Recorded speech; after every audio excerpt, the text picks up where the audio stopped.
नमस्कार। एक बार फिर से हम आज लाहौल स्पीति के पूर्व विधायक और भाजपा नेता रवि ठाकुर के साथ चर्चा करते हैं।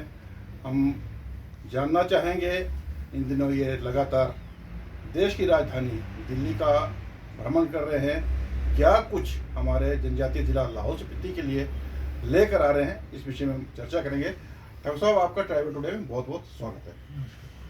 सर, अभी आपका 2-3 बार लगातार दिल्ली का दौरा हुआ, क्या कुछ हमारे जनजातीय जिला लाहौल स्पीति के लिए आपने विशेष किया, थोड़ा इसके बारे हमारे दर्शकों को बताएं।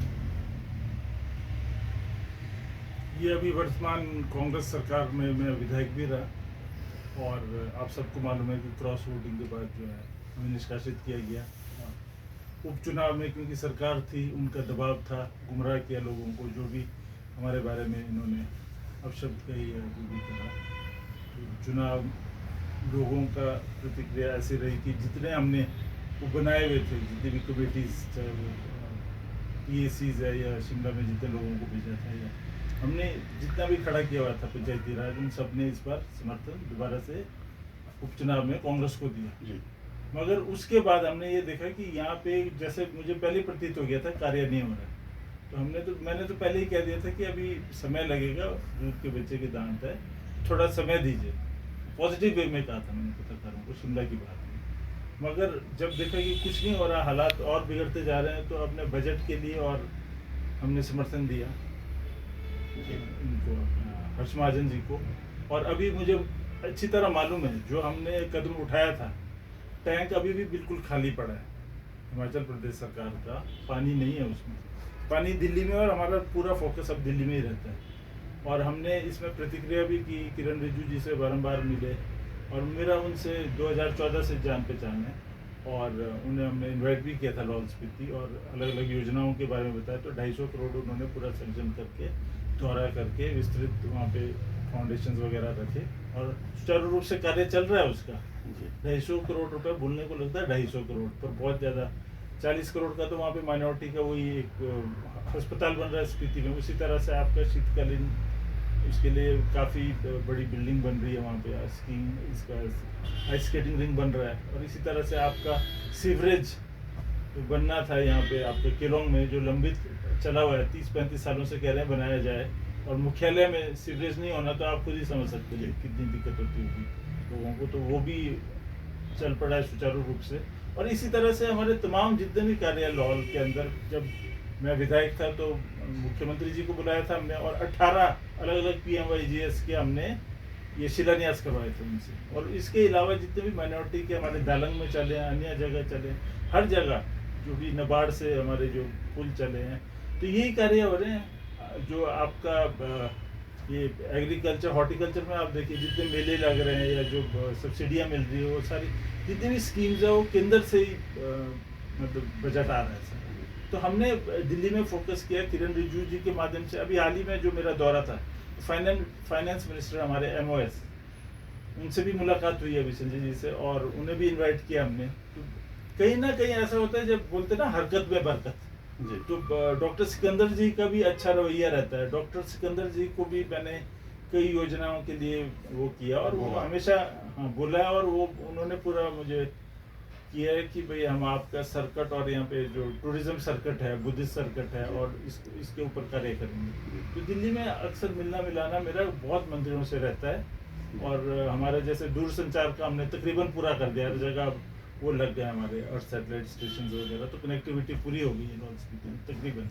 तो सर, एक बात विशेष आ रही है, खासकर ये कांग्रेसी लोग बोल रहे हैं, जो आपकी बिल्कुल खासम खास रहे होंगे, कि जब तक तो रवि ठाकुर कांग्रेस में थे तो इतने तेज तरार नहीं बोलते थे, भाजपा में जाने के बाद एकदम तेज हो गए, क्या कारण है इसका? ये जैसा नेता हरकत करेगा वैसे ही हम करेंगे। जैसे आपका देखिए, ऐसा है, एक कहावत भी है कि बोलते कि आप 100 आपके पास शेर हो सेना में, अगर आपका सरदार अगर गीदड़ है तो वो सेना कभी भी फतेह नहीं कर सकती। मगर एक सरदार जो है वो शेर हो, 100 गिदड़ भी पीछे, तो वो आपके सेना फतेह करेगी किला। तो ये बात है। तो अभी हमारे जो सरदार हैं वो भी शेर हैं, और सेना भी शेर है, इसीलिए तो ये मैं कहना चाहता हूँ। तो उसी तरह से हमारी प्रतिक्रिया रहेगी। अब डॉक्टर मनमोहन सिंह जी ठीक है, अर्थशास्त्र और इसमें बहुत निपुण थे और वो योजनाएं बहुत अच्छी बनाते थे, ऐसा नहीं मैं कह रहा हूँ, मगर उनमें वो एक असर्टिवनेस, पुशिंग और वो नहीं था प्रधानमंत्री जी में। आज के प्रधानमंत्री जी आप देखेंगे हर चीज में पुशिंग है, तो जैसा हमारा नेता करेगा वैसे हम करेंगे। इसी बीच में एक और, क्योंकि जैसे ही आपने क्रॉस वोटिंग की थी तो एक टाइम तो आपको ऐसा हो गया था, फ्लड आ जाता था सोशल मीडिया में, हर कुछ लिखता था और आप उसको टॉलरेट करते थे। अब रवि ठाकुर उसको भी टॉलरेट नहीं कर रहा है। अगर कोई बिल्कुल बहुत ही भद्दा और गंदा लिखता तो रवि ठाकुर उसका एक्शन लेता है। तो इसके बारे में बताओ। नहीं, निश्चित रूप से अभी एक गोपाल करके है वामियान नाले से, उन्होंने अभद्र तरीके से जो टिप्पणियाँ की, तो हमने नोटिस जारी किया हाई कोर्ट से और अभी बहुत ही जल्द उनके ऊपर इज्जत मान हानि का दावा 5 करोड़ का हम कर रहे हैं और हम देखेंगे कि वो बिल्कुल विधिवत, वो हर जगह शेयर हुआ है, हमारे पास प्रूफ है, तो एक्शन लेंगे। अब रूल के हिसाब से होगा। पहले मुझे लगता था कि दिल में मन में है, लोग हमारी भावनाओं को समझेंगे। अभी से नहीं, हम मेरे पिताजी माताजी उन्होंने क्या क्या योगदान दिए, अपना मकान बेचा है या गहने बेचे, या हमने यहाँ पे अपनी ज़मीनें बेची है, कांग्रेस में लगाया है। मगर बलूगंज थाने में जब ले गए थे तो मुझसे पूछ रहे थे, अच्छा तुमने यहाँ पे पैसे दिए चुनावों में, वो कहाँ से लाए, कैसे दिए, कैसे?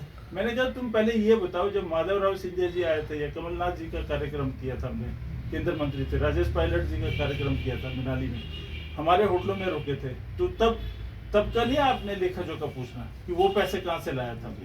तो उसमें भी तो हजारों करोड़ों रुपए लगाए थे हमने, उस समय भी लगाए थे पार्टी के ऊपर।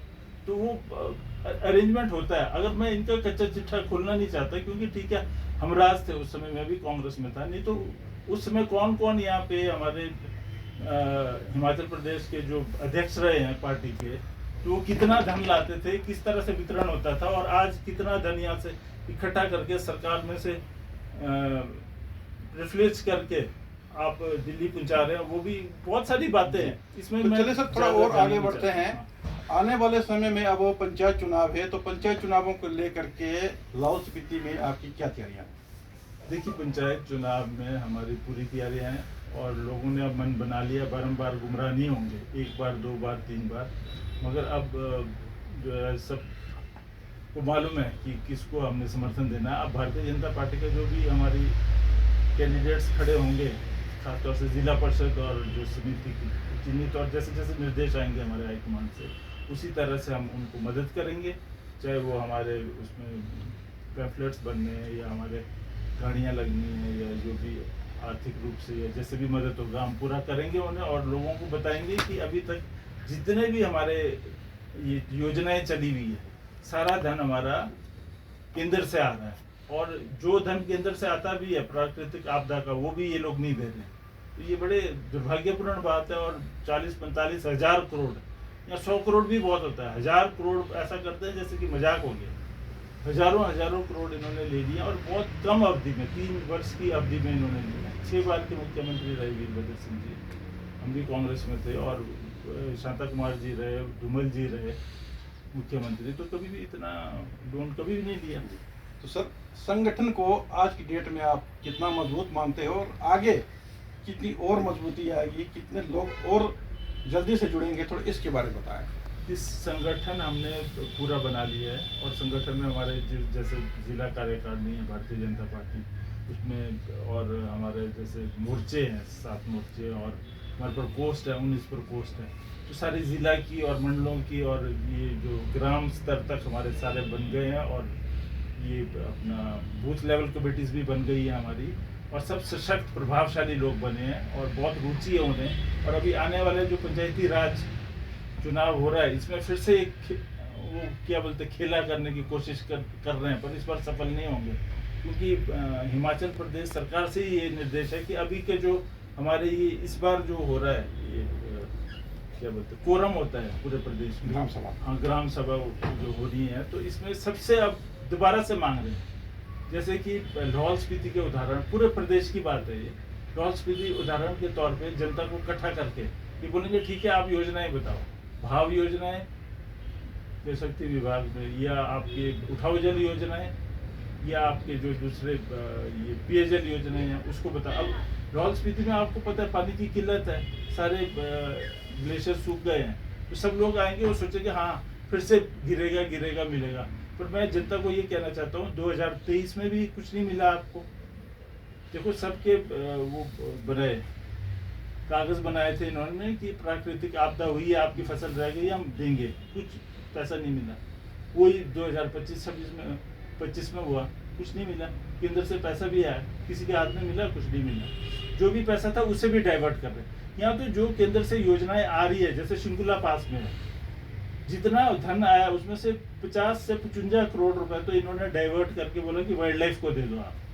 तो ये तो बात है कि जो केंद्र से आ भी रहा है, यहाँ का जो धन है वो बाहर इस्तेमाल कर रहे हैं लाहौल स्पीति के लिए जो चिन्हित होकर आ रहा है। तो जनता अब जागरूक है, उन्हें पता लग गया है। एक बार, दो बार, तीन बार, कितनी बार आप बेवकूफ बनाएंगे, गुमराह करेंगे। अंतिम प्रश्न रहेगा सर, 2027 कैसे रहेगा? 2027 तो बिल्कुल शीशे की तरह मुझे साफ नजर आ रहा है।